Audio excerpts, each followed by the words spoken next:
ਸੋ 1966 ਤੱਕ ਪੂਰਾ ਜ਼ੋਰ ਲਾਈ ਰੱਖਿਆ। ਸਿੱਖਾਂ ਨੇ ਅੱਡ-ਅੱਡ ਢੰਗ ਤਰੀਕਿਆਂ ਨਾਲ ਇਹੋ ਜਿਹੇ ਹਾਲਾਤ ਬਣਾ ਧਰੇ ਕਿ ਆਖਰ ਸੂਬਾ ਜਿਹੜਾ ਸੀਗਾ ਉਹ ਬਣਾਉਣਾ ਪੈ ਗਿਆ। ਔਰ ਉਦੋਂ ਪਹਿਲਾਂ ਗੁਲਜ਼ਾਰੀ ਲਾਲ ਨੰਦੇ ਵਰਗੇ ਜਿਹੜੇ ਸੀ ਉਹ ਸ਼ਰੇਆਮ ਇਹ ਗੱਲ ਕਹਿਣ ਲੱਗ ਪਏ ਸੀ ਵੀ ਛੇਤੀ ਕਿਤੇ ਤਾਂ ਬਣਦਾ ਨਹੀਂ ਪੰਜਾਬੀ ਬੋਲੀ ਦੇ ਆਧਾਰ ਤੇ ਸੂਬਾ, ਤੇ ਜੇ ਬਣ ਵੀ ਗਿਆ ਤਾਂ ਇਹੋ ਜਿਹਾ ਬਣਾਵਾਂਗੇ ਕਿ ਆਉਣ ਵਾਲੀਆਂ ਨਸਲਾਂ ਸਿੱਖਾਂ ਦੀਆਂ ਪਿੱਟਿਆ ਕਰਨਗੀਆਂ ਵੀ ਆਹ ਸੂਬਾ ਲਿਆ ਸੀ, ਇਹਦੇ ਪਿੱਛੇ ਲੜਦੇ ਰਹੇ ਸੀ। ਤੇ ਅੱਜ ਇਹ ਗੱਲ ਸਾਡੇ ਭਾਈਚਾਰੇ ਵਿੱਚ ਸੋਸ਼ਲ ਮੀਡੀਆ ਤੇ ਆਮ ਚੱਲਦੀ ਆ ਵੀ ਆਹ ਨਿੱਕੀ ਜੀ ਸੂਬੀ ਬਣਾ ਲਈ ਆ, ਨਾ ਇਹਦੇ 'ਚ ਕੋਈ ਲੜ ਨਾ ਕੋਈ ਚੱਜ, ਤੇ ਸਾਡੇ ਜਿਹੜੇ ਬਜ਼ੁਰਗ ਸੀ ਉਹ ਐਵੇਂ ਕੁਰਬਾਨੀਆਂ ਕਰਦੇ ਰਹੇ। 1947 ਤੋਂ 1966 ਤੱਕ ਤਾਂ ਉਹਨਾਂ ਨੇ ਇਹ ਸੂਬਾ ਬਣਨ ਨਹੀਂ ਦਿੱਤਾ ਬੋਲੀ ਦੇ ਆਧਾਰ ਤੇ। ਬਾਅਦ ਵਿੱਚ ਉਹਨਾਂ ਨੇ ਨਾਲੇ ਤਾਂ ਰਾਜਧਾਨੀ ਖੋਲੀ, ਸਾਰੇ ਭਾਰਤ ਵਿੱਚ ਪੰਜਾਬ ਦੇ ਕੋਲੇ ਰਾਜਧਾਨੀ ਹੈ ਨਹੀਂ। ਆ ਜਿਹੜੇ ਆਪਣੇ ਨੀਲੀ ਪੱਗ ਵਾਲੇ ਆ ਬਾਦਲ ਹੁਣੀ, ਇਹ ਤਾਂ ਕਹਿੰਦੇ ਅਸੀਂ ਸ਼੍ਰੋਮਣੀ ਅਕਾਲੀ ਦਲ ਆ, ਪਰ ਪੰਜਾਬ ਦੀ ਅਫਸਰਸ਼ਾਹੀ, ਪੰਜਾਬ ਦੀ ਲੀਡਰਸ਼ਿਪ, ਇਹਨਾਂ ਸਾਰਿਆਂ ਨੇ ਰਲ ਮਿਲ ਕੇ ਦਿੱਲੀ ਦਰਬਾਰ ਕੋਲੇ ਆਪਦੀ ਜ਼ਮੀਰ ਆ ਜਿਹੜੀ ਉਹ ਗਹਿਣੇ ਰੱਖੀ ਹੋਈ ਆ। ਜਿਹੜਾ ਆਈਲਟਸ ਕਰਕੇ ਬਾਹਰ ਜਾਂਦਾ ਅੱਜ, ਉਹ ਕੋਈ ਉੱਥੇ ਜਿਹੜਾ ਪੜ੍ਹਨ ਨਹੀਂ ਜਾਂਦਾ, ਅਸਲ ਵਿੱਚ ਉੱਥੇ ਪੱਕੇ ਤੌਰ ਤੇ ਰਹਿਣ ਲਈ ਜਾਂਦਾ ਵਾ, ਕਿਉਂਕਿ ਭਾਰਤ ਵਿੱਚ, ਪੰਜਾਬ ਵਿੱਚ ਰਹਿਣਾ ਹੁਣ ਕੋਈ ਵਧੀਆ ਗੱਲ ਨਹੀਂ ਹੈ। ਇੱਥੇ ਦਾ ਮਾਹੌਲ, ਇੱਥੋਂ ਦੇ ਹਾਲਾਤ ਇਹ ਨੇ ਕਿ ਇੱਥੋਂ ਨਿਕਲ ਚੱਲੋ। ਜਿਹੜੀ ਆ ਵਿਦਿਆ ਨੀਤੀ ਆ ਜਾਂ ਜਿਹੜਾ IPS IAS ਜਿਹੜਾ ਸਾਰਾ ਸਿਸਟਮ ਹੁੰਦਾ, ਇਹ ਅਸਲ ਵਿੱਚ ਇੰਡੀਅਨ ਸਟੇਟ ਦੇ ਜਾਂ ਐਂ ਕਹਿ ਦਈਏ ਕਿ ਬ੍ਰਾਹਮਣਵਾਦੀ ਹਕੂਮਤ ਦੇ ਇਹੋ ਜਿਹੇ ਸਟੱਡ ਹੁੰਦੇ ਆ, ਹੱਥ ਟੋਕੇ ਹੁੰਦੇ ਆ, ਜਿਨ੍ਹਾਂ ਦਾ ਕੰਮ ਆ ਕਿ ਪੰਥ ਅਤੇ ਪੰਜਾਬ ਦੇ ਹੱਕਾਂ ਲਈ ਗੱਲ ਕਰਨ ਵਾਲਿਆਂ ਦਾ ਘਾਣ ਕਰਨਾ। ਜਿੰਨੇ CID 'ਚ ਨੇ ਉਹ ਵੀ ਪੜ੍ਹੇ ਲਿਖੇ ਸਾਡੇ ਸਿੱਖ ਹੀ ਨੇ, ਜਿੰਨੇ ਸਾਡੇ ਛਿੱਤਰ ਫੇਰਦੇ ਥਾਣਿਆਂ 'ਚ ਉਹ ਵੀ ਸਿੱਖਾਂ ਦੇ ਮੁੰਡੇ ਹੀ ਨੇ, ਜਿਹੜੇ ਸਾਡੇ ਤੇ ਝੂਠੇ ਮੁਕੱਦਮੇ ਬਣਾਉਂਦੇ ਆ ਉਹ ਵੀ ਸਿੱਖ ਹੀ ਨੇ, ਜਿਹੜੇ ਸਾਡੇ ਝੂਠੇ ਮੁਕਾਬਲੇ ਬਣਾਉਂਦੇ ਆ ਉਹ ਵੀ ਸਿੱਖ ਹੀ ਨੇ। KPS ਗਿੱਲ ਹੋਵੇ ਚਾਹੇ ਅਜੀਤ ਸਿੰਘ ਸੰਧੂ ਹੋਵੇ। TV 84 ਉੱਤੇ ਪ੍ਰੋਗਰਾਮ ਖਬਰ ਦੀ ਖਬਰ ਦੇਖ ਰਹੇ ਸਾਰੇ ਦਰਸ਼ਕਾਂ ਨੂੰ ਮੈਂ ਸਰਬਜੀਤ ਸਿੰਘ ਘੁਮਾਣ ਫਤਿਹ ਅਰਜ਼ ਕਰਦਾ ਜੀ। ਵਾਹਿਗੁਰੂ ਜੀ ਕਾ ਖਾਲਸਾ, ਵਾਹਿਗੁਰੂ ਜੀ ਕੀ ਫਤਿਹ। ਨਵੰਬਰ ਦਾ ਮਹੀਨਾ ਜਦੋਂ ਆਉਂਦਾ ਉਦੋਂ ਇੱਕ ਤਾਂ ਇਹ ਗੱਲ ਚੱਲਦੀ ਆ ਕਿ 1 ਨਵੰਬਰ ਨੂੰ 1966 ਨੂੰ ਪੰਜਾਬ ਰੀਆਰਗੇਨਾਈਜੇਸ਼ਨ ਐਕਟ ਦੇ ਅਨੁਸਾਰ ਪੰਜਾਬੀ ਸੂਬਾ ਹੋਂਦ ਵਿੱਚ ਆਇਆ ਸੀਗਾ ਕਿ ਇਹ ਸਿੱਖਾਂ ਦੀ ਬਹੁ ਗਿਣਤੀ ਵਾਲਾ ਸੂਬਾ ਵਾ ਤੇ ਪੰਜਾਬੀ ਬੋਲੀ ਦੇ ਆਧਾਰ ਤੇ ਬਣਿਆ ਸੂਬਾ ਵਾ, ਵੀ ਇੱਥੇ ਪੰਜਾਬੀ ਬੋਲੀ ਆ ਜਿਹੜੀ ਉਹਦੀ ਚੜ੍ਹਦੀ ਕਲਾ ਹੋਊ। ਦੂਜਾ ਜਿਹੜਾ ਹੈਗਾ ਨਵੰਬਰ 84 ਦਾ ਜਿਹੜਾ ਕਤਲੇਆਮ ਸਾਡੀ ਨਸਲਕੁਸ਼ੀ ਹੋਈ ਆ, ਉਹਦੀ ਗੱਲ ਛਿੜਦੀ। ਤੇ ਇਹਨਾਂ ਦੋਨੇ ਗੱਲਾਂ ਦੇ ਮੁਤਲਕ ਜਿਹੜਾ ਹੈਗਾ ਇੱਕ ਲਕੀਰ, ਇੱਕ ਜਿਹੜੀ ਸਪਸ਼ਟ ਤੌਰ ਦੇ ਉੱਤੇ ਦੋ ਧਿਰਾਂ ਨੇ, ਇੱਕ ਪਾਸੇ ਸਿੱਖੀ ਤੇ ਸਿੱਖ ਨੇ, ਦੂਜੇ ਪਾਸੇ ਸਿੱਖੀ ਅਤੇ ਸਿੱਖਾਂ ਦੇ ਦੁਸ਼ਮਣ। 1947 ਤੋਂ ਲੈ ਕੇ 1966 ਤੱਕ ਜਿਹੜਾ ਪੰਜਾਬੀ ਬੋਲੀ ਦੇ ਆਧਾਰ ਉੱਤੇ ਸੂਬਾ ਨਹੀਂ ਵੰਡ ਦਿੱਤਾ ਗਿਆ, ਜਦੋਂ ਕਿ ਸਾਰੇ ਭਾਰਤ ਦੇ ਵਿੱਚ ਬੋਲੀਆਂ ਦੇ ਆਧਾਰ ਤੇ ਸੂਬੇ ਬਣ ਰਹੇ ਸੀ। ਤੇ ਜਿਹੜਾ ਨਹਿਰੂ ਨੇ ਵਾਅਦਾ ਕੀਤਾ ਸੀਗਾ ਵੀ ਉੱਤਰੀ ਭਾਰਤ ਵਿੱਚ ਇੱਕ ਖਿੱਤਾ ਇਹੋ ਜਿਹਾ ਘੜ ਦਿਆਂਗੇ ਜਿੱਥੇ ਸਿੱਖ ਵੀ ਆਪਦੀ ਆਜ਼ਾਦੀ ਦਾ ਨਿੱਘ ਮਾਣ ਸਕਣ, ਉਹ ਵਾਅਦਾ ਜਿਹੜਾ ਸੀਗਾ ਉਹਦਾ ਕੀ ਪੂਰਾ ਹੋਣਾ ਸੀ? ਉਲਟਾ ਸਿੱਖਾਂ ਦੀ ਹੋਂਦ ਹਸਤੀ ਮਿਟਾਉਣ ਦੇ ਯਤਨ ਜਿਹੜੇ ਆ ਉਹ ਸ਼ੁਰੂ ਹੋ ਗਏ। ਸੋ 1966 ਤੱਕ ਪੂਰਾ ਜ਼ੋਰ ਲਾਈ ਰੱਖਿਆ। ਸਿੱਖਾਂ ਨੇ ਅੱਡ-ਅੱਡ ਢੰਗ ਤਰੀਕਿਆਂ ਨਾਲ ਇਹੋ ਜਿਹੇ ਹਾਲਾਤ ਬਣਾ ਧਰੇ ਕਿ ਆਖਰ ਸੂਬਾ ਜਿਹੜਾ ਸੀਗਾ ਉਹ ਬਣਾਉਣਾ ਪੈ ਗਿਆ। ਔਰ ਉਦੋਂ ਪਹਿਲਾਂ ਗੁਲਜ਼ਾਰੀ ਲਾਲ ਨੰਦੇ ਵਰਗੇ ਜਿਹੜੇ ਸੀ ਉਹ ਸ਼ਰੇਆਮ ਇਹ ਗੱਲ ਕਹਿਣ ਲੱਗ ਪਏ ਸੀ ਵੀ ਛੇਤੀ ਕਿਤੇ ਤਾਂ ਬਣਦਾ ਨਹੀਂ ਪੰਜਾਬੀ ਬੋਲੀ ਦੇ ਆਧਾਰ ਤੇ ਸੂਬਾ, ਤੇ ਜੇ ਬਣ ਵੀ ਗਿਆ ਤਾਂ ਇਹੋ ਜਿਹਾ ਬਣਾਵਾਂਗੇ ਕਿ ਆਉਣ ਵਾਲੀਆਂ ਨਸਲਾਂ ਸਿੱਖਾਂ ਦੀਆਂ ਪਿੱਟਿਆ ਕਰਨਗੀਆਂ ਵੀ ਆਹ ਸੂਬਾ ਲਿਆ ਸੀ, ਇਹਦੇ ਪਿੱਛੇ ਲੜਦੇ ਰਹੇ। ਤੇ ਅੱਜ ਇਹ ਗੱਲ ਸਾਡੇ ਭਾਈਚਾਰੇ ਵਿੱਚ ਸੋਸ਼ਲ ਮੀਡੀਆ ਤੇ ਆਮ ਚੱਲਦੀ ਆ ਵੀ ਆਹ ਨਿੱਕੀ ਜੀ ਸੂਬੀ ਬਣਾ ਲਈ ਆ, ਨਾ ਇਹਦੇ 'ਚ ਕੋਈ ਲੜ ਨਾ ਕੋਈ ਚੱਜ, ਤੇ ਸਾਡੇ ਜਿਹੜੇ ਬਜ਼ੁਰਗ ਸੀ ਉਹ ਐਵੇਂ ਕੁਰਬਾਨੀਆਂ ਕਰਦੇ ਰਹੇ। ਸੋ ਜਿਹੜੀ ਗੱਲ ਗੁਲਜ਼ਾਰੀ ਲਾਲ ਨੰਦਾ ਕਹਿ ਰਿਹਾ ਸੀ, ਅਸਲ ਵਿੱਚ ਉਹ ਸਾਰੇ ਸਿੱਖੀ ਅਤੇ ਸਿੱਖਾਂ ਦੇ ਦੁਸ਼ਮਣਾਂ ਦੇ ਵੱਲੋਂ ਬੋਲ ਰਿਹਾ ਸੀ। ਉਹਨੂੰ ਹਿੰਦੂ ਕੱਟੜਵਾਦ ਕਹਿ ਲਓ ਜਾਂ ਕੁਝ ਹੋਰ ਕਹਿ ਲਓ, ਨਾਂ ਤਾਂ ਹਰੇਕ ਨੇ ਆਪਣੀ ਮਰਜ਼ੀ ਨਾਲ ਦੇਣਾ ਹੋਣਾ, ਕਿਉਂਕਿ ਕਈਆਂ ਦੀ ਲੱਤਾਂ ਨਹੀਂ ਭਾਰ ਚੱਲਦੀਆਂ ਹੁੰਦੀਆਂ। ਤੇ ਉਹ ਹਿੰਦੂ ਕੱਟੜਵਾਦ ਕਹਿਣ ਦੀ ਬਜਾਏ ਉਹ ਕਹਿੰਦੇ ਜੀ ਕਾਂਗਰਸ ਨੇ ਕੀਤਾ, ਫਲਾਣੇ ਨੇ ਕੀਤਾ। ਪਰ ਜਿਹਨੇ ਵੀ ਕੀਤਾ, ਗੱਲ ਇਹ ਆ ਕਿ ਉਹ ਸਿੱਖੀ ਅਤੇ ਸਿੱਖਾਂ ਦਾ ਦੁਸ਼ਮਣ ਹੈ, ਕਿਉਂਕਿ ਉਹਨੂੰ ਪਤਾ ਸੀ ਕਿ ਪੰਜਾਬ ਦੇ ਵਿੱਚ ਜੇ ਪੰਜਾਬੀ ਬੋਲੀ ਬੁਲੰਦ ਹੁੰਦੀ ਆ ਤਾਂ ਗੁਰਮੁਖੀ ਜਾਂ ਸਿੱਖੀ ਜਾਂ ਸਿੱਖ ਸੱਭਿਆਚਾਰ ਇਹ ਸਾਰਾ ਕੁਝ ਜਿਹੜਾ ਹੈਗਾ ਇੱਥੇ ਬੁਲੰਦ ਹੋਊਗਾ।